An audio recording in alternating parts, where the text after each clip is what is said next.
Good morning, ladies and gentlemen. Welcome to this very exciting segment today on the 8th day of September, and 19 degrees and partly sunny, meaning partly cloudy, getting up to about 22 degrees at tops today. Again, beautiful part of the year with the spring. Well, hey, apologies for the late start this morning because we had the Lord Mayor's Multicultural Roundtable meeting this morning. Well, right now, let's get into the news for today. New South Wales Building Commissioner tears up over developer issues. A senior public servant emotionally rocked but defiant. This has been a really challenging time. The Building Commissioner's job brings him in close proximity with developers, but David Chandler says he was surprised at just how close. Within a very short time after issuing a draft order, I got a call from the previous minister's chief of staff to say, am I about to issue an order on coronation? Mr Chandler said he'd never been contacted by the former minister Eleni Patinos's office over previous stop work orders on developers. I was just as surprised that within 4 hours of issuing the draft order, I received a SMS from Mr Barilaro. The former Deputy Premier, John Barilaro, was working for the developer at the time. It's one of several concerns Mr Chandler raised in his resignation letter on the 7th of July. He's now back in the role. I've been a public supporter of Mr Chandler for a long, long time. I just think, he's got a very, very strong vision.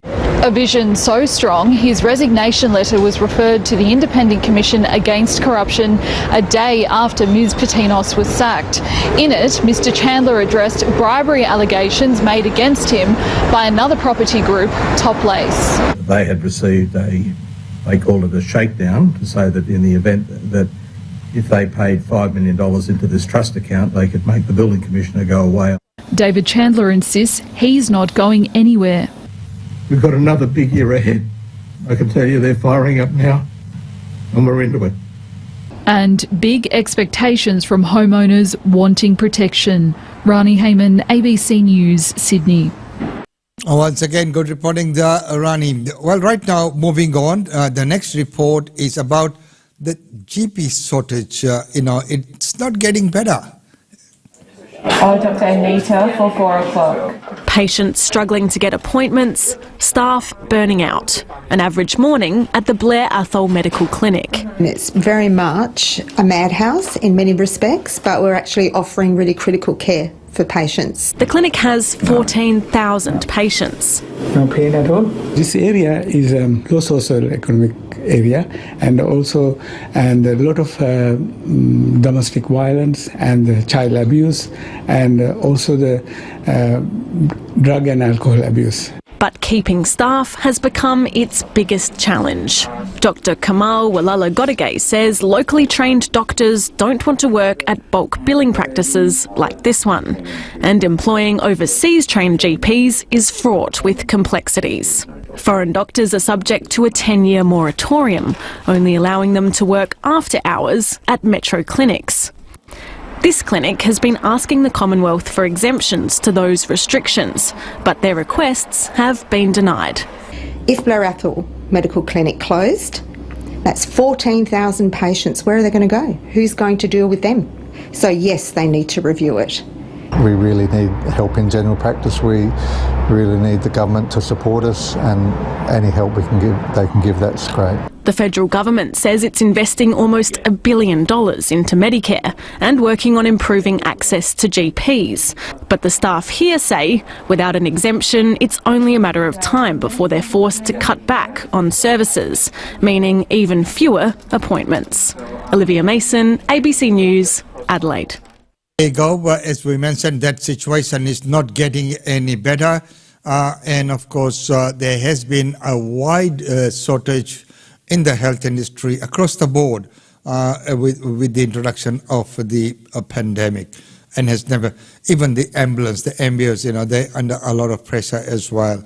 Well, right now, we talked about that fatal crash, but investigators are at the moment divided over the actual speed. I believe 4 occupants. It was a confronting sight. Police arrived to find the smashed car with Amin Hamdan still inside and 2 passengers badly injured, including his girlfriend Alexis Sagi, who had suffered catastrophic head and internal injuries in the front passenger seat. She died later in hospital.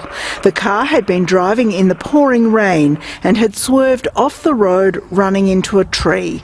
The other injured passenger suffered a broken arm and internal injuries. Police told the jury Mr Hamdan was also injured and was so dazed when he was asked about the girl in the front seat, he asked what girl. The key issue in the case is whether Mr Hamdan was speeding. A police expert has estimated his speed at between 80 and 100 kilometres an hour, but today a defence expert gave a different opinion. It was likely to be around 50, around the speed limit. The 2 backseat passengers gave evidence that Mr Hamdan had sworn, swerving and sliding sideways before going over the gutter and hitting the tree. One said he thought there might have been a kangaroo, but admitted he didn't see it. The 2 experts have also disagreed about the trajectory of the car during the crash. The trial will continue tomorrow. Elizabeth Byrne, ABC News. So the trial continues and quite a tragic incident there. We'll see what the findings come out to be. Well, for the next report, we look at how the Premier admits that he was alerted about the minister months before sacking her. Primed for the Premier's appearance. You've presided over scandal after scandal after scandal. And Upper House MPs prepared a list. Sidoti, Ward, Johnson. We could talk about heirs, obviously, Barilaro, Daryl Maguire, Gladys Berejiklian. The best days of your government are well and truly behind you. That's not a question. I have implemented more integrity reforms to keep the highest standard. 100% had more need. Where you've gone. Your ministers have certainly given you more than just cause. No. Dominic Perrottet sacked Minister Eleni Patinos 5 weeks ago over workplace bullying. He's revealed he was alerted to problems in the months prior. There was nothing of substance. It wasn't until there were issues that arose in the newspaper. The Premier then took aim at another issue, the dispute with the rail union. There is a serious corruption risk and conflict of interest between public sector donations to the New South Wales Labor Party. Are you honestly taking the high ground here and claiming that there's some form of corruption going on with the unions? I'm actually very uncomfortable generally with donations to political parties. Labor insists there could have been change. I wrote to the New South Wales Premier in September of last year offering bipartisan support for any kind of reform when it comes to donations. The Premier got through today relatively unscathed, but almost 6 months out from an election, his government has looked nothing other than a shambles. And in politics, perception is everything. I'm not Scott Morrison here. I don't run every single ministry. But running the state smoothly has its challenges. Ashley Raper, ABC News, Sydney. And of course, it is a challenging task, and I'm just laughing at the reference that he made there to Scott Morrison. Well, right now, let's move on. Suburban shops could open earlier on Sundays within weeks. Do you think that's a good move? I think it is, because, people want to get a belly, go and get this shopping done. I've had that happen to me once. Turn up there, rock up there. Oh, it's not open yet. The waiting game on a Sunday is set to end for suburban Adelaide shoppers. This Sunday morning compromise is something that we are happy to support and think it should end this debate once and for all. The Greens will give the government the 2 upper house votes it needs to pass changes to shop trading laws that will allow stores to open at 9 a.m. rather than 11. But it isn't full deregulation. It is a sensible solution. The Greens don't believe we need to shop 24/7, and if you want to go online, you can. It was a reform Labor advocated for in opposition as the then government failed to get its broader deregulation laws through Parliament in the face of criticism from independent retailers. The state's peak business group says the extra 2 hours on a Sunday will give stores a boost. Particularly coming out of the pandemic when you have so many businesses, bricks and mortar businesses, who are competing against online retailers. So it's very important that they get the support that they need. But Business SA says there is scope for further changes to the reforms the government publicly released last month. We would like to see some amendments around the treatment of public holidays, particularly where you have public holidays falling across a weekend. The government's changes will be introduced to Parliament tomorrow. It's unlikely the laws will pass both houses until later this month. Rory McLaren, ABC News, Adelaide. Well, what do you think? Do you think, that is a good thing?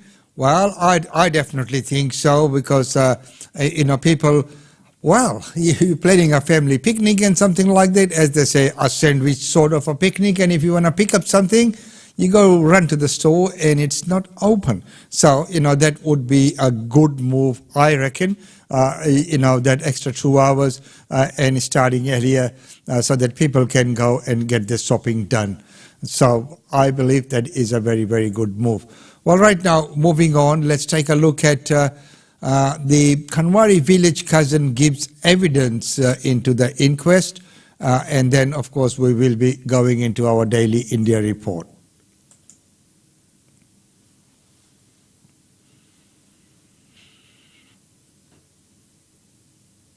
Well, no one's telling us anything. We're just exhausted. It's been like 4 hours. iPhone videos taken as proof community members were on their best behaviour outside the Yuendumu police station. All we're asking is to know if he's okay.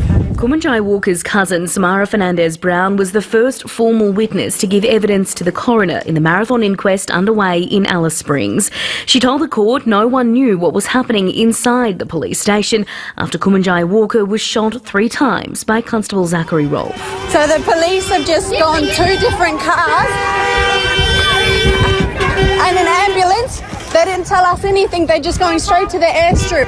Ms Fernandez-Brown said she believed Mr Walker was flown to Alice Springs for medical treatment and was sickened to learn he'd already passed away. She told the coroner she believed the crowd would have remained subdued by elders if they had been told of Mr Walker's death, but that she wasn't aware at the time a nurse had been injured by a rock and the health clinic had been on fire. Aboriginal Community Police Officer Derek Williams told the court he felt betrayed by his colleagues after Kumanjai Walker's death. He said he considered leaving the police force. He told the coroner upon returning to the scene of the shooting, it didn't matter that he was a police officer, he still felt afraid. Mr Williams said he had arrested Mr Walker a handful of times without issue and had never known the 19-year-old to react the way he did when he ran at 2 police officers clutching an axe days before he died. Constable Zachary Rolfe has been found not guilty of any offence in relation to Mr Walker's death. Melissa McKay, ABC News. Very, very unfortunate incident there as well. Of course, the rights needs to be upheld as the... Well, right now, 000 author disputes funding didn't cause delays. No, well, look, I don't think we're ruffling feathers. Tony Pearce determined insufficient ongoing funding was the main reason that emergency dispatch agency ESTA was overwhelmed by calls during the pandemic's height. But yesterday, the Premier said more money wouldn't have helped. The system was overwhelmed.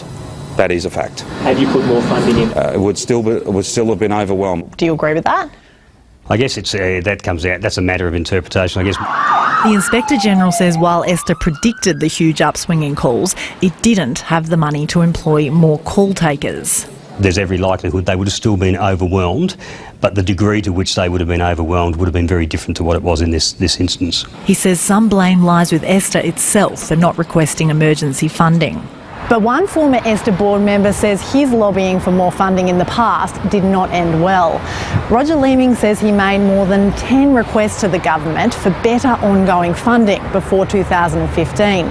He says he was then pressured to resign. A big surprise, completely unexpected, but at least we got the money.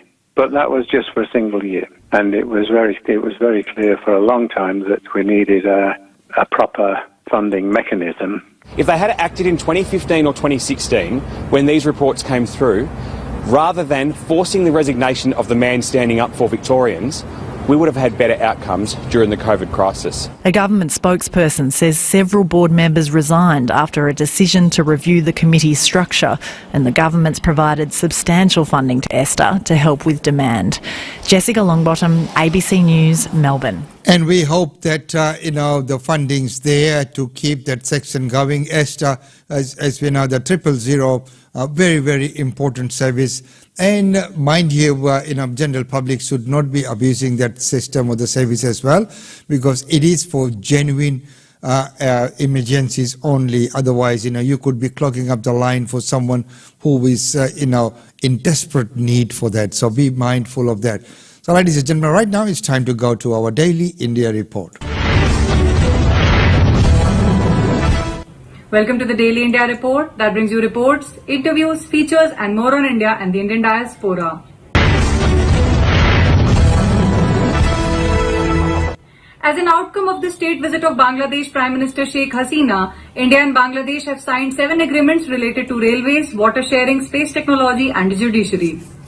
In a first, India and Bangladesh on September 6 signed an interim water sharing agreement for the Kushiara River, the first such pact since the signing of the Ganga Water Treaty in 1996. India and Bangladesh share 54 rivers, and a pact on sharing of waters of the Kushiara River will benefit people residing in southern Assam and the Sylhet division of Bangladesh. India and Bangladesh have also decided to start negotiations on a bilateral comprehensive economic partnership agreement later in 2022 and have identified new sectors to further strengthen their bilateral relations. The two leaders also agreed to build resilient supply chains not only between the two countries but also across the region. Briefing media persons at the end of bilateral talks between Indian Prime Minister Narendra Modi and Bangladesh Prime Minister Sheikh Hasina, Foreign Secretary Vinay Quatra said that at the meeting the decision to start negotiations later this year was taken. The visit of the Bangladesh Prime Minister to India is part of the sustained high-level political engagement between the two countries, said the Foreign Secretary. These back-to-back exchanges between our two countries at the highest level underscore the special nature of our relationship and importance that both our countries attach to our growing strategic partnership. For Bangladeshi products, India is the largest market in Asia. Despite the global pandemic of COVID-19, the bilateral trade between the two countries has touched a record high of $18 billion in financial year 2022.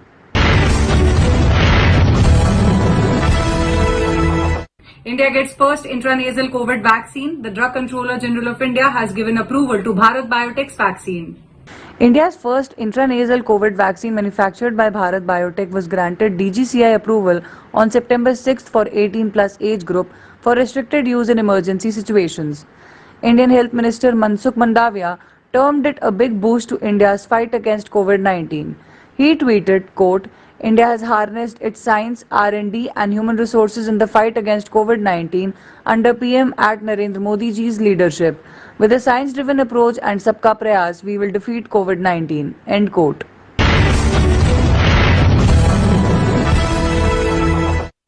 India's leading opposition party, the Indian National Congress, launched the Bharat Jodo Yatra from Kanyakumari on September 7th. The Congress party launched the Bharat Jodo Yatra, the longest such rally in the country, on September 7th from Kanyakumari in Tamil Nadu state. The party said the 3,500-kilometer long march aims to highlight burning issues such as economic disparity, social polarization and political centralization. It was flagged off by Congress leader Rahul Gandhi after he paid homage at the Sri Perumbudur Memorial near Chennai, where his father, former Prime Minister Rajiv Gandhi, was assassinated in 1991.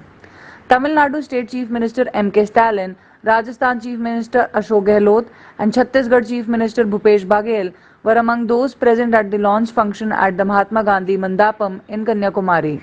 Rahul Gandhi then walked to the venue of the public rally where the Panda Yatra or the foot march began.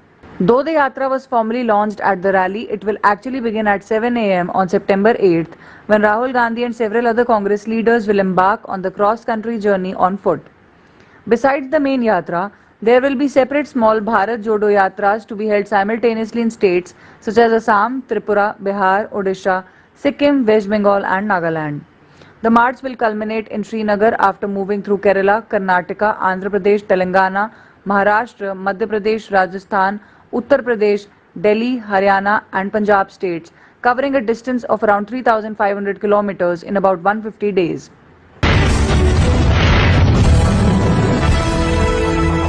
India enters the Fighter Jet Export Club. The indigenously developed light combat aircraft Tejas may be exported to Argentina in 2 variants.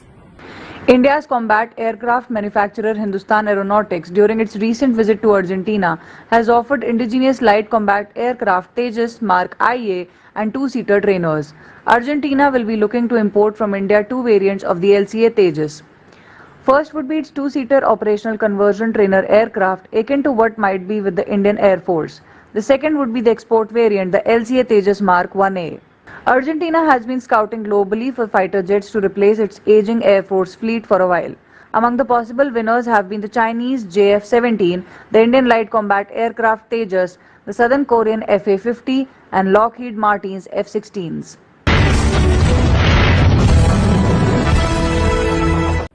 India's largest private carrier Indigo will launch 6 new flight routes to the Middle East destinations.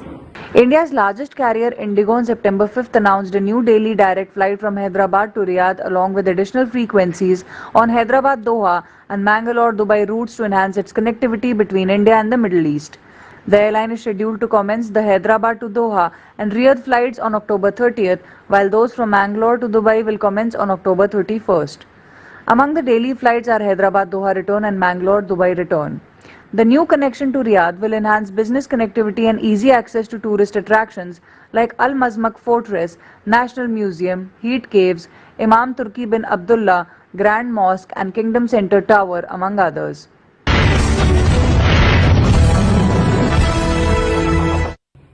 Indian billionaire Mukesh Ambani's Reliance Industries Limited is set to acquire a 79.4% stake in US-based solar digitization platform SenseHawk.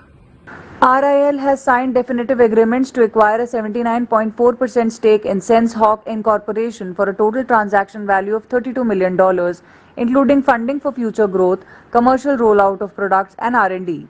SenseHawk is a solar digitization platform with customers throughout the solar asset life cycle in the US, EMEA, APAC and C. SenseHawk offers SDP software as a service for process optimization, automation and asset information management. SenseHawk has helped 140 plus customers in 15 countries adopt new technology for their 600 plus sites and assets totaling 100 plus gigawatt. SenseHawk, along with RIL's other investments in new energy, will be synergistic and create unique solutions with higher value to customers, RIL said in a statement. Mukesh Ambani, Chairman and Managing Director of RIL, said RIL is committed to revolutionizing the green energy sector and has the vision to enable 100 gigawatt of solar energy by 2030. A grand trailer launch for Mani Ratnam's Ponniyin Selvan was held in Chennai on September 6th and was attended by the industry bigwigs. The trailer for Mani Ratnam's Ponniyin Selvan Part 1 has been released. The spectacle promises a grand retelling of the events that led to the Chola dynasty becoming a powerful empire in the southern subcontinent in the 10th century. The voiceover in the trailer is given by Kamal Haasan. The film's cast includes several A-listers such as Vikram, Karthi, Aishwarya Rai Bachchan, Trisha and Jayam Ravi. The magnum opus also features Ashwin Kakamanu, Aishwarya Lakshmi, Sobita Dhulipala, Sarat Kumar, Prabhu, Vikram Prabhu, Jairam, Prakash Raj, Parthiban, Lal, Jai Chitra, Riaz Khan in pivotal roles. The technical crew boasts of A.R. Rahman for music, Shrikar Prasad for editing and Ravi Varman in cinematography. Based on Kalki Krishnamurthy's popular novel on the life of Raja Raja Chozhan, Ponniyin Selvan Part 1 has a screenplay written by Mani Ratnam, Jaya Mohan and Kumar Aval.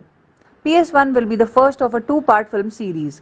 Superstars Kamal Haasan and Rajinikanth were present at the trailer launch of the film in Chennai. The grand trailer launch saw the red carpet dazzling with stars like Trisha walking the red carpet in a stunning pink sari. Sobita Dhulipala, who stars as Vanathi, walked the red carpet in a yellow and gold ensemble looking pretty as ever. Jayam Ravi, who plays the titular role, arrived at the venue in a cream outfit.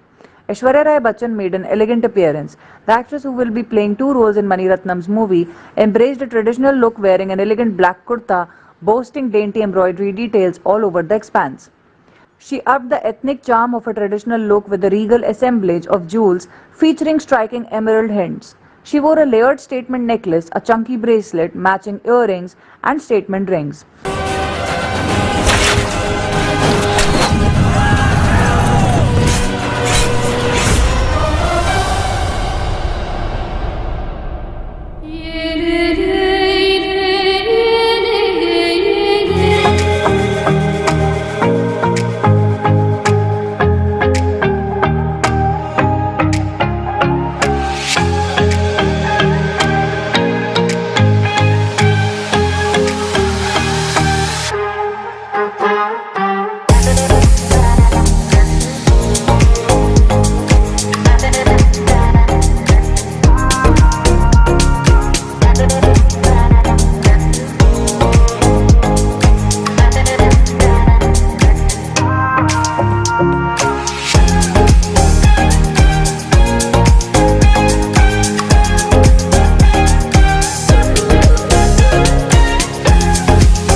So, ladies and gentlemen, that's about all we have time for you this morning. And thank you very much for joining in today on the 8th day of September. Well, right now the temperature is going up to 21 degrees, getting close to that 22 mark for the day. Mostly cloudy, and it is partly cloudy at the moment, but it's still a good time right now in the leading into spring, the early days of spring right now. It's not quite spring yet. I mean, technically it is, but I mean, it still hasn't got the touch and feel of spring right here in Brisbane. Well, as I mentioned before, it's wonderful having your company. Until tomorrow, it's goodbye from us.